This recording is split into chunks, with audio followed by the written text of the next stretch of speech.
Hey, it's Lonnie with SmartCerts customer support team. I wanted to walk you through the steps of creating a SmartCert package. This gives you the opportunity to bundle together line items for a shipment and keeping those SmartCerts generic to the part and the lot while creating customer specific information to package all of this together, providing even more information for your customers to reference a PO or SO and get to the information they need at any time.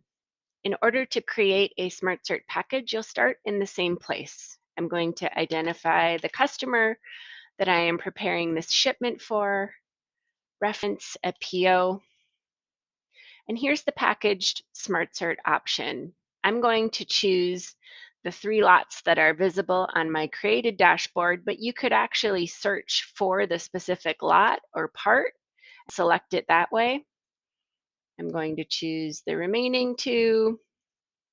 You can see now that I have chosen 3 line items in this shipment. These are all, again, specific to the lot and the part with no customer information included. I'm also going to include my customer's packing list and a CFC. This SmartCert package now has my customer name, a purchase order number, their CFC and packing list, and it has bundled together 3 line items for the shipment. I'm going to go ahead and create that.